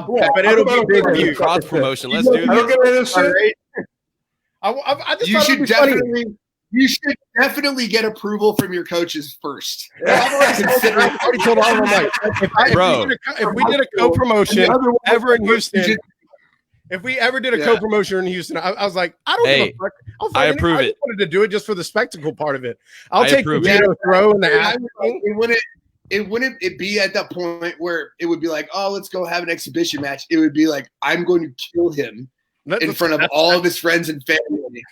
I would invite nobody, by the way. I'd be like, guys, this is a show to miss. You don't want to come. Go so badly for you that I would look at your wife in her eyes and try to break your arm. And I was told it's not personal at all. It's not at all. It's just the fact that you would actually think that a fat purple belt could beat someone that's been training since they were 5 years old. I don't think I can beat you at all. I think I would get on the mats and have some fun with it. That's all I'm thinking. There's no thinking I'm beating you. What happened to me when I fought Alex Morano? Did you see what happened? Do what? Did you ever see my match against Alex Morano? Yeah, that was tough. Yeah, for me. And I deserved that because I was like, I want to fight the best black belt available. So I fought Alex Morano, and I went for a calf slicer, and he ripped my fucking head off in like a minute and a half. I just trained with Alex like 3 weeks ago. Yeah, he's That was the last time I challenged a black belt. It's more fun, dude. I'm fucking around. But I mean, everybody I've brought that up to has said Seth's jiu-jitsu is really underrated. He's honey dicking everybody, and he's dirty as fuck. So don't fucking. They're like, you don't want to get in it with bro. You were an Olympic potential black belt. Or like judoka. That's fucking insane, dude. That was a different life ago, man. That was a different life ago. That was 30 surgeries ago. And but it was still a life you lived, man. Come on, man. Yeah, but when you're competing, though, like I always had that thing. Like when me and Brandon would train, like when we were kids, the way we would train was so intense. And I don't know if he ever told you this stuff of what our days were like. But like we would go to this I don't even know what it was. Some dude's garage. Yeah. And I don't remember where it was. It was like 40 minutes from my house, and he had like mats. And we would go there on our off days and do like 200 throws each on the crash pad. And then we would do normal judo practice on Monday, Wednesday, Friday, and Saturday. And then we would cross train with Eric Williams or Dracolino, whoever the jiu-jitsu person. This is when we were in high school. This is 20-something years ago. Yeah. This isn't like the new thing. We outworked everybody. I was about to say, so like when Brandon was out there with Clay Pittman, yeah? Clay Pittman and Katie or whatever it was? No, Brandon came to us after he was with Clay Pittman. Okay, it's when he got out of school. Right? Okay. Right, after he was at Texas Tech, he moved home to Brookshire, and he lived with his parents for a little bit. And during that time was when he started judo, and I believe he was a white belt or a blue belt at jiu-jitsu at the time. And he's actually the reason I started Fight to Win and got into jiu-jitsu. Was that? Well, I took 5 years off when I was working because after I was the personal trainer, I became a manager, district manager, then vice president, and all I was doing was like making money, fucking sluts, taking drugs, like traveling, and Thursday. And not nowadays, I don't even know what today is. What is today? I don't know. It's Toyota-thon. It's a Toyota-thon 13th. Oh, is it Tuesday? Is it Tuesday? It's Tuesday. Oh, fuck. Yeah, I don't know either. You throw off my podcasting schedule, Ryan. We got one tomorrow too, right? Yep. Well, I went to Moe's. Do you know that the bar is in Katy? Yeah. Yeah, it's like a country rap bar. Yeah, Mo's he has like that's the Arabic dude that owns all the shit out there. Right? I didn't know there was any Arabs in Houston, but yeah, or in Katy. Yeah, most places. So we go out to Katy, and in Katy, there's like a tradition on Christmas Eve. Like it's like high school reunion at Einstein's and Mo's. It's like everybody from Katy goes out there. Yeah. And so we were out there, and it was like me, Brandon, Paul Thomas, and I don't remember who else was there. And they were like, you got to get into jiu-jitsu. And I was like, nah, man, that shit's gay. Like, I'm just about making money. Like, you know what I mean? I was like thinking I was balling at the table, buying everybody drinking. I'm like, I already did that shit. I was like, y'all motherfuckers need Mikey Perez. I was the other person. And I was like, y'all motherfuckers need to move on and fucking go on to the next chapter of your lives. Like, you need to give up this shit. It's fucking done. And because I didn't realize like what it was. You know what I mean? Because I had gone to jiu-jitsu class when I was, in 1997 with Eric Williams. Eric Williams is a purple belt, right? So that tells you how long ago, because he's that's like crazy. A black belt now, 4-stripe black belt. Yeah, and that's insane. We trained with him. We trained with Eric. And Paul was under Eric. Paul was a blue belt under Eric, I think. And we went there, and it was like some nerdy dudes, and it just wasn't cool. Like, it wasn't a cool thing in like 1998. And so that was what I thought it was. I had no idea it had grown. I hadn't really followed the UFC. The first UFC fight I watched was Forrest Griffin and Stephen Bonner.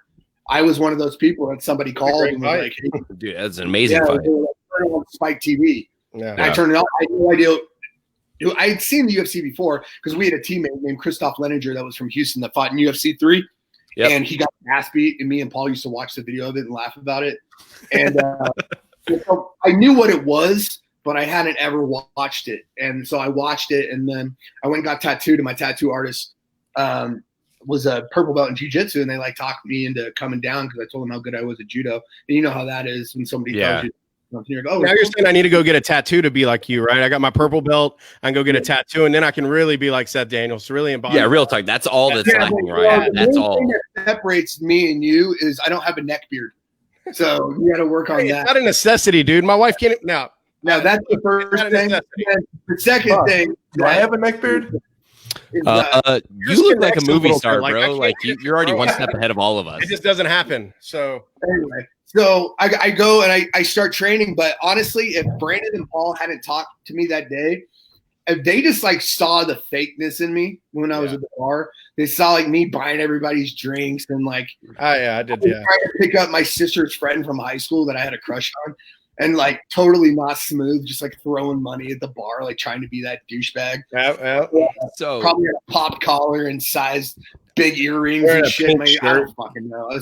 I have a question for you then, Seth. So like, obviously you have like a high level judo pedigree background and everything. It's I mean, you've got kids, I've got kids, my kid trains jiu-jitsu and everything, but like you're talking about kind of how you got into this thing where, you went to your tattoo artist and you're like, hey, I'm really good at judo, this, that, and the other.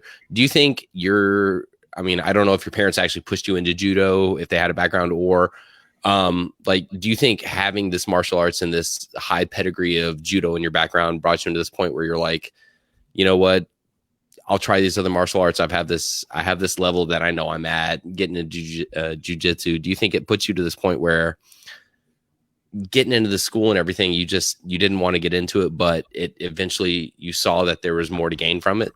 Well, as a white belt and a blue belt, I had a huge step up. Yeah. For everybody else. I actually could have started as a blue belt, I believe, because I was a 3rd degree black belt in judo, and I think there's some fucking rule about that. I don't know anything about how belts. I think there's an IBJJF setup to where if you're a black belt in judo, you have to compete at blue belt level. We have that guy at our school, Brandon Oshiro, that came in the judo black belt with the wrestling black back. Dude is fucking legit. Yeah, he's a good guy. Well, so when I started as a white belt, and I just fucking destroyed white belts in tournaments. Yeah. And then I did really well as a blue belt. I won Pans. I won. I got second Nogi Worlds. I lost to some fucking pride fighter in the finals. I beat Jamie Varner on the way. I'm not gonna fight Seth at our event. That was just a joke, by the way, guys. I'm not really gonna fight Seth. But I didn't know how to do jiu-jitsu. No, I'm serious. Like, I don't think I really learned how to do jiu-jitsu until I was like 1 stripe brown belt. Yeah. Like, because all I would do is suck people down in the brown belt. I was terrible. Do you think I'm not so you relied too much on your? I don't want to say too much, but you definitely relied on your judo background and stand up the entire time and push people and then just stay on top of them and just stall. And now I just literally just lay down in the fetal position and let people climb on top of me. Yeah. So without saying you're a guard cooler, you don't mind being on bottom. Well, I've busted my feet so many times. Like I have so many injuries that like standing, my hands are super bad. Like I've had a bunch of fusions in my hand and my feet are all fused. So like I'll try to do 1 foot sweep in a match, like usually one. Mm-hmm. And if I don't get it, I'll sit down. I don't care. Yeah. And I think when I switched over from I was at Higa Machado school and I switched over to Easton, which is a Henzo Gracie school. Yep. They really kind of I went over there as a brown belt and I was getting tooled up by blue belts. I was kind of like, all right, I need to fucking learn jiu-jitsu now. Like this fucking stalling bullshit is not going to work. Yeah. And so I really had to retrain myself on how to do jiu-jitsu and like how to diversify your game almost. No, how to go for submissions. And that's what I think that's my biggest problem with IBJJF. It's not even the people spending money on the motherfuckers. It's the fighting style that it causes. Advantages, winning by advantages, like people gaming the system. I'm super. There's something about your point system that I like. Is that I can't believe you just admitted that? Holy shit! I'm not. I mean, I do events. Control save. I do events where there's IBJJF rules, right? I do the Who's Number One event. I do events with the EBI rules. I do judo events. I don't understand ADCC rules at all. And I really don't. I think that's one of the reasons it's so exciting. I don't think anybody understands them, and people just try to murder each other for 15 minutes.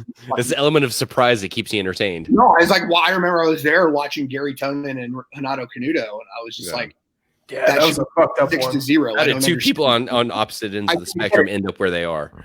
Dude, like at ADCC, it was like overload, like emotional, like it was like too much. Like I was watching it and I felt like I was having a jiu-jitsu orgasm in my pants like every 10 minutes. You know, like Luchacha versus fucking so-and-so here. It was crazy. I've never seen anything like that in my life. Today with Nicky Rod and Muhammad, and I was like, oh my God. Like seriously, that's what it felt like. When I saw the first match, I looked over at Mo and I was like, because we promised it was going to be the greatest event in the world in history. Like that was amazing. Preached it. And I was so nervous about it because I promised I didn't want to underdeliver. And as soon as that first match happened, I was like, we did it. This is going to be the greatest event of all time. Like these guys are trying to fucking kill each other. They have, I guess they probably do know, because they've taken the time to study. Maybe was that Yuri and Gaudio, or was it Yuri and Barbosa that basically kept going out of bounds, fighting all over the fucking tables, knocking all the shit over? Who was that? Yuri and Barbosa. Yeah, Yuri Barbosa when he hurt his knee. Well, what do you think about that? Mo paid for his entire. Yeah, I mean, You guys got to realize too. I don't work for ADCC. No, I know that. I mean, you did the production. So yeah, I'm just an employee of Mo's. So I can't speak for anything that happens with ADCC. I have very little input in anything except making shit look awesome.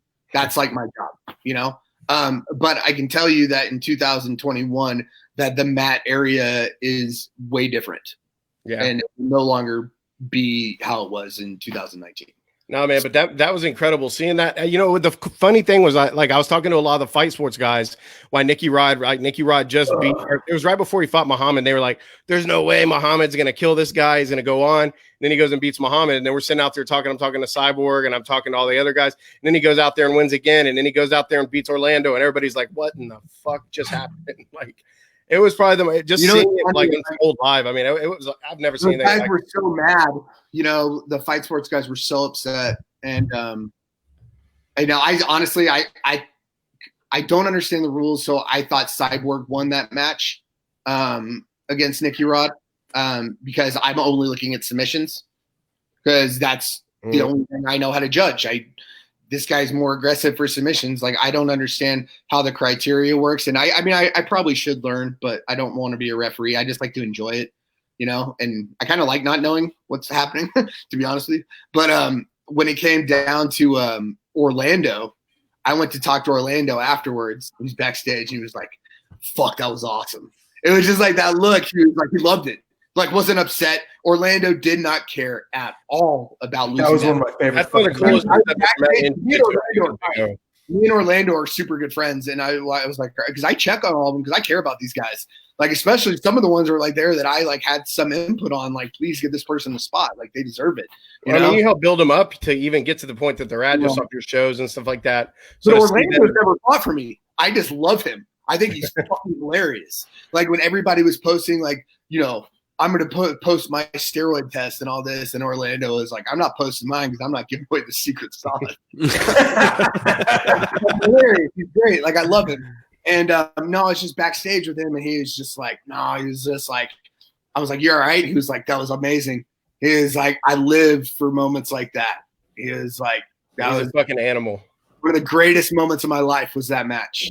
He was like, I loved every fucking second of it. And it's just like, I don't know, man, that event, if it all goes down and we never come back, like that will be my lasting memory of the greatest event I've ever been a part of. It was incredible, dude. The pacing, everything. Anything. I loved it. Maybe Ozfest 2001. Outside of that. Was that when they had fucking Slipknot and who else was it? Yeah, I went up to the Pasadena Convention Center. Yeah. It was that was my favorite concert of all time. It was so dope. Yeah. Sabbath.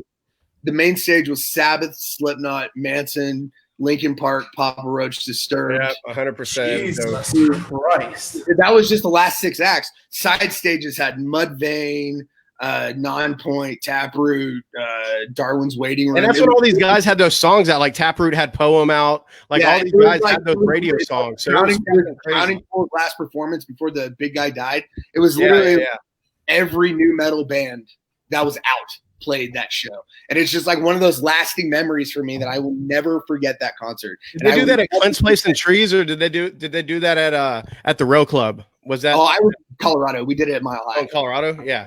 So but it was right after Columbine happened, and so there was picketers everywhere because of Manson. So there was like outside the arena, like thousands of people picketing Manson not being. Is that when he was like saying, "I'm going to remove my ribs so I can suck my dick"? That whole thing, like, it was because a lot of people blamed him for those kids in Columbine killing everybody. Oh yeah, that's true. They listened to Manson. Metallica got heat too for that, for Fade to Black and all that. They were like, oh, they were listening to that shit too. Yeah, so. It was pretty rough, but that show, like, it resonates in my mind. Best concert I've ever been to, right? Yeah. And that's how ADCC will always be for me. If this goes down and the industry doesn't come back, I will disappear completely. Like 100%. I will not be on Facebook.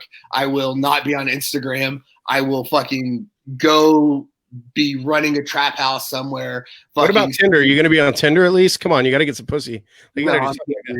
But I will completely disappear from anybody's knowledge of where I am until I end up in prison.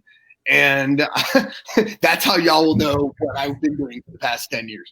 But that will be the lasting memory. The best memory I have of my entire jiu-jitsu career will be not even being a part of the hosting team at ADCC, but just being at that event. That was incredible, like, man. Just being there ourselves, incredible. Just being a spectator, that was unreal. I've never seen anything like it. And if you guys can beat that in 2021, it seems like it was so long ago, and we have so many plans. We have so much stuff in the works for 2021 and everything in between. And it's just like, fuck, man. Like if I could just do that event in 2021, I swear to God. I'm hoping you guys will be able to still do that one. I'm pretty sure that's going to happen, especially if it's in Vegas.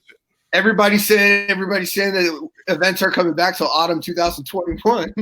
We're booked September 24th through 26th. So, man, that's the thing. Like, as promoters, the fights that you already booked aren't happening. So I'm gonna have to go back to oil and gas and want to probably shoot myself every day for a little bit. So we'll. I might be doing the same thing, but it'll probably be like siphoning gas to put it to drive around. Well, Oliver, he gives hand jobs on the side of the road for his extra income. So, like, I don't fucking know. Social distancing, it's been really tough for him. I'm going to be honest with you. My sister. I've only given one dude a hand job, and it's me, and he's come 100% of the time. So if that was the batting average, I'd be an all-star. So sign the fuck up. In my eyes. Keep it. Ryan, why don't you go over to Oliver's room and tell us how good he really is? But me and my sister, I like Ryan's haircut. I can't do that. Yeah, Fuck you. Me and my sister were talking about event planning today. She's an event planner. She's corporate events and weddings. And she sent me that thing about, the event industry. And she was like, what are you going to do? I was like, I don't know. I'll probably like start trapping or something. I don't know. Like, I don't really have any plans. You told me this shit too. And I thought you were joking. I was like, but no, I'm dead serious. No, man, I'm serious. we should just start a fucking cult. And we'll start a big fucking compound, and we'll throw jiu-jitsu fights in the middle. We already did the cult thing in jiu-jitsu. Like, let's just take it to the next level. Yeah, we're just Irvin 2.0. We're gonna start an American cartel. We're basically a compound away from getting federal intervention. I'm into it. Whatever it takes. Do it in fucking Texas. Do it in Waco. Might as well. Everybody in Texas has guns. I'm good. Hey, guys, we're coming up on 2 hours, Seth, dude. I really appreciate you doing this. I mean, despite our beef and everything, I got a ton of respect for you. We're gonna keep trying to do shows when we all can do it again. I still think, Josh, I want one more chug before we go. Josh, thank you for tuning in. Oliver, thank you for being our backer of our events and us not being broke dicks and not paying our fighters, because at least we get to at least still continue to throw cool events. Seth, thank you. One thing I'd like you to do, Ryan, before we leave. Could you take a look at how Josh's facial hair is? You notice how it's like mostly on his face? I can't fucking grow it. Grow its hair. What do you want me to do? That's how facial hair is supposed to go, right? This fucking guy is like fucking model looking, making fun of my fat dwarfy ass. Get laser removal here and get a tattoo. You can even get a hair tattoo. Here. I have my dick hair actually braided up my chest to my neck. You can get some eyebrows tattooed to your fucking neck. All the way down. I'm just kidding, but thanks, dude. I appreciate it, man. Let's see how this shit goes, and then on the other side, we'll find shit to fight about. I'm sure, but I hope so. I hope we have plenty of arguments about fighter pay and calling each other faggots on the internet in the future. I'm all for it, man. Dude, if someone comes knocking on your door one night and all your shit's missing in the morning, you know what's up. It's all good, baby. Hey, real talk, Seth. Thank you so much for coming on, man. It was an honor to talk to you, man. It was a really good before time. We go, hey, Seth, always a pleasure. Seth, I want to let you know before we go, Oliver and I were doing a drinking game. Every time you stop talking, in the comment section, you weird fuck. I was watching the whole thing. Every time you stop talking, Oliver and I would start drinking. That's funny. I tend to do that. You know that. I've done interviews with you before. You know how much I talk. Oh, I fucking love it, dude. You're fucking awesome, dude. Man, dude, great podcast, man. I appreciate it, Seth. We're gonna end it right here, but we'll stay in touch, man. Thank you all very much. You guys are assholes. Bye. Six pack. Alcoholics. Six pack. Thanks, guys. Love you all. Thank you so much.